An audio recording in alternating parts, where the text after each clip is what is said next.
निकल बुढ़े यहाँ से और मेरी बात ना ध्यान से सुन। अगर अपने बेटे को बताने की या उसके पास जाने की कोशिश भी की ना तो फिर तू अच्छे से जानता है कि उसका क्या हाल होगा और फिर उसकी हालत का जिम्मेदार सिर्फ तू होगा।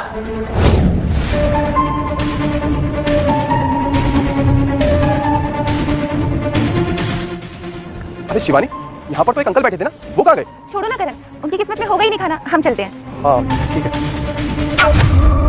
अरे अंकल, आप इसमें क्या कर रहे हो? अरे पापा, अरे कबाड़ी वाले पकड़ी ने। पापा आप ठीक तो? और ये आपने क्या हालत बना रखी है अपनी, और आप कहाँ चले गए थे? पापा कुछ बोलिए ना, आप शांत क्यों खड़े? आपको पता है मैंने आपको कहाँ नहीं ढूंढा? अरे छोड़ो ना करण, मुझे तो लगता है ना कि तुम्हारे पापा को तुम्हारे साथ रहना ही नहीं था, इसलिए घर छोड़ के चले गए। और तुम भूलो मत कि इनकी वजह से कितने परेशान हुए थे, अपने काम पे भी ध्यान नहीं दे पा रहे थे। और जब इनको तुमसे फर्क नहीं पड़ता तो तुम्हें भी इनसे फर्क नहीं पड़ना चाहिए। चुप करो शिवानी तुम। आज पापा की ये हालत है, इसके पीछे कोई ना कोई मजबूरी रही होगी, वरना कौन इंसान आराम की जिंदगी छोड़ के ऐसे भीख मांगेगा? पापा बताओ ना, अरे मैंने क्या कमी रखी थी जो आप हमें छोड़ के चले गए? मुझे तेरे साथ रहना ही था, क्योंकि तू मेरा ख्याल नहीं रखता था, इसीलिए मैं घर छोड़ के चला गया।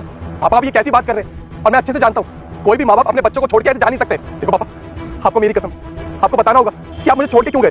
देखो पापा, आप जब तक बताओगे नहीं मैं यहाँ से नहीं जाने वाला। बेटा वो ओए बुढ़े, अपना बोरिया बिस्तर बांध, तो निकल यहाँ से। बहू, तुम किस तरह से बात कर रही हो मुझसे?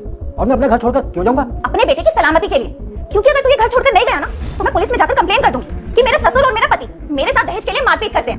और उसके बाद जो मैं एलिमनी की डिमांड करूंगी वो अलग, जो तुझे और तेरे बेटे को भरनी पड़ेगी। और फिर उसके बाद तू और तेरा बेटा बर्बाद। पर बहू, तू ऐसा क्यों कर रही है? क्योंकि मैं परेशान हो चुकी हूँ तेरी रोज रोज की रोक टोक से, और तू है कि मरने का नाम ही नहीं लेता। पर बहू, मेरे बेटे की इसमें क्या गलती है? तेरी गलती यही है कि तू उसका बाप है और वो ना वही करता है जैसा तू उसे बोलता है, एकदम तेरे इशारों पे नाचता है, जिसकी वजह से मेरी सारी फरमाइशें मारी जाती है।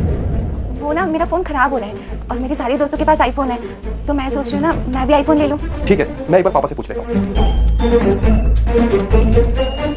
मैं शराब देती हूँ तेरी मां मर जाएगी। अगर आपने वीडियो को लाइक और चैनल को सब्सक्राइब नहीं किया तो। पापा वो शिवानी का ना फोन खराब हो गया, तो मैं सोच रहा था कि उसको एक नया आईफोन दिला दूं। अरे क्या जरूरत है इतने महंगे फोन की? घर पे तो बैठी रहती है, दिला दे कोई छोटा मोटा फोन, बात खत्म। पापा से पूछने की क्या जरूरत थी, कर दिया ना मना। शिवानी तुम कैसी बात कर रही हो? अरे घर का सारा हिसाब किताब पापा ही तो देखते हैं। अरे नहीं रहा होगा बजट, इसलिए मना कर दिया उन्होंने। ना कान खोल के सुन ले, यहाँ से तू सीधा जाएगा गाँव और अपने बेटे को यही बोलेगा कि तू कुछ दिन गाँव में रहेगा, और उसके बाद ना तू उससे रोज 1 हफ्ते तक फोन पर बात करेगा, और 1 हफ्ते बाद अपना फोन तोड़ के कहीं फेंक दियो और गाँव से भी ना कहीं दूर चला जाइयो, ताकि तेरे बेटे को लगे कि तू गाँव में कहीं गायब हो गया और फिर वो तुझे गाँव में ही ढूंढता फिरे। और अगर तूने गलती से भी अपने बेटे को बताने की कोशिश की ना तो तेरे को और तेरे बेटे को ऐसा फंसाऊंगी कि जिंदगी भर ना जेल की चक्की पीसते रह जाओगे। ठीक है बहू, जैसा तू कह रही है मैं वैसे ही करूंगा, लेकिन मेरे बेटे को कुछ मत करिए। करण जैसे तुम समझ बेशरम लड़की, सारा सच सामने आ गया और उसके बाद भी तुम मुझे सफाई दे रही हो। प्लीज मुझे माफ कर दो, मुझे बहुत। चुप करो शिवानी तुम। तुम्हें क्या लगता है